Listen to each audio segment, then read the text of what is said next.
Alright, we're back on the 65. So originally I was going to make a video about tearing this thing down and tearing down the 250. Yeah, I watched some of it back and it was absolutely boring.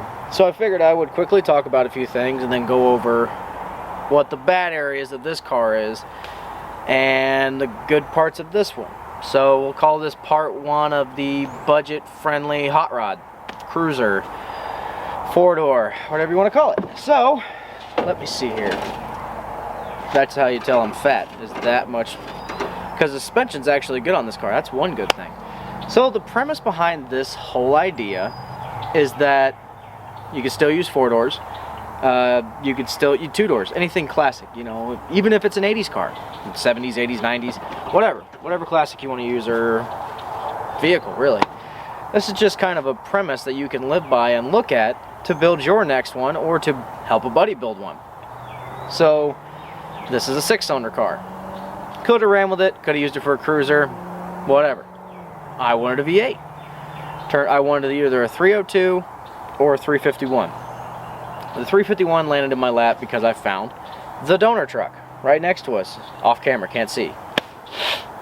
So really the premise behind this whole thing is that you can still build yourself what you want to have. You can have a 6-cylinder car, a V8 car, 4-banger, whatever you want. You just have to think about this, is that you're buying whatever, a Honda, a Ford, a Chevy. This doesn't have to be just a Ford project. This is just what landed in my lap because it was cheap. This car was $400. That truck was $400. $800 in total in 2 vehicles. That may seem like a lot of money, but I'll get to it. But just think about it as what kind of availability do you have in engine platforms? I can go from a 6-cylinder, most V8s in this car, big blocks, whew, that's going to be a squeeze. But the concept behind this is that you can build whatever you want for really cheap if you just know how to do it, or just live by this concept. I bought the 65 because I didn't want to see it crushed, so I wanted a V8. The 88, ta-da! The truck has a lot of parts on it. I could have just gone out and bought myself a 351 Windsor or a 302 V8. Whatever. But instead, I bought a vehicle that still has usable parts that I can resell and has the engine platform that I want. So if you have a Honda hatchback and you want to throw another engine into it, you can look at Civics, Accords, and whatever.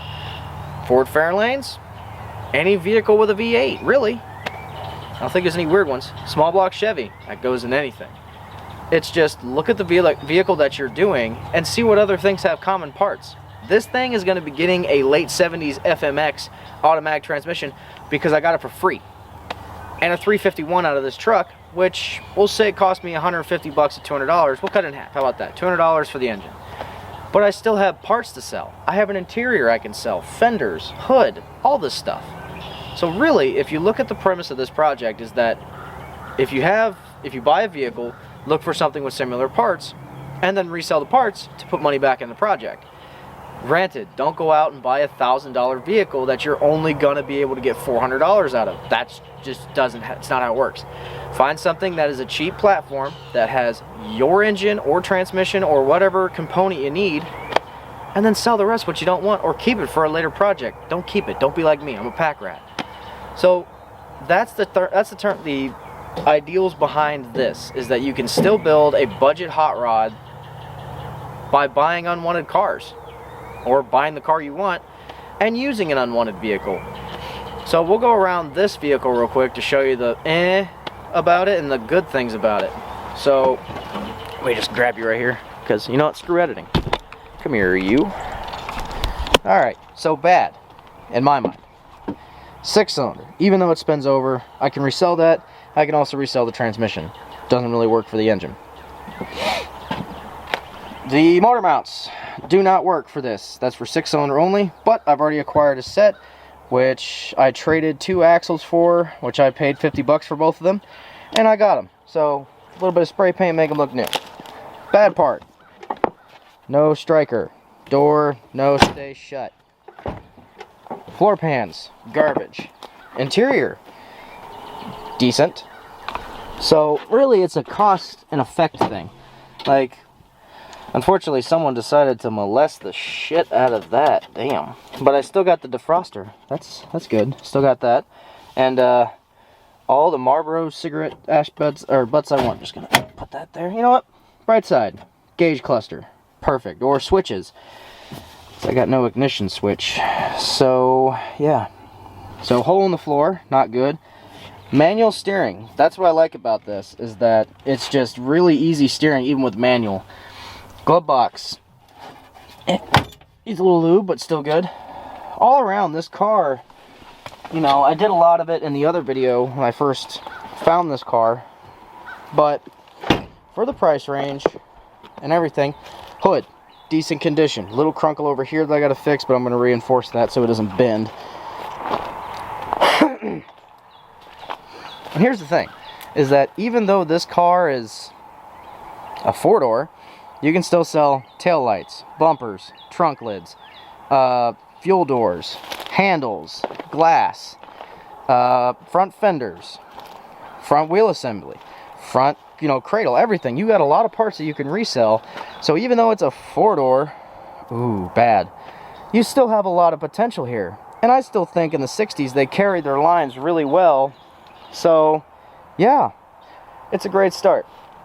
This thing, big axle I can sell, 4-wheel drive axle I can sell, transmission, transfer case, frame, fuel tank, bumper, doors, fenders, hoods, hood, not hoods. And look, and this is all I wanted. This guy, not the fuel injection system, screw that thing, but the engine itself, the 351 Windsor.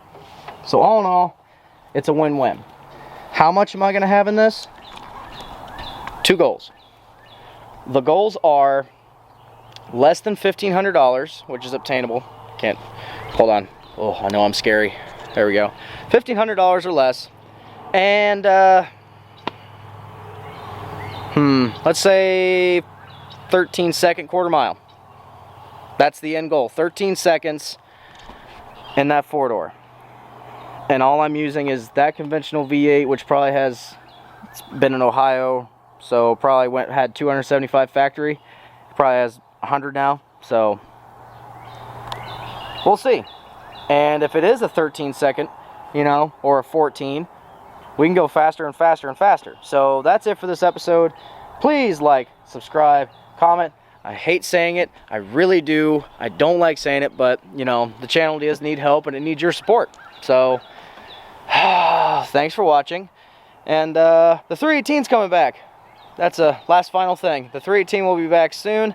I'm hopefully picking it up tomorrow. If not, there'll be an update video on it, and there'll be a live stream with 500 subscribers. So let your friends know. You guys are great. Thank you for watching. See you later.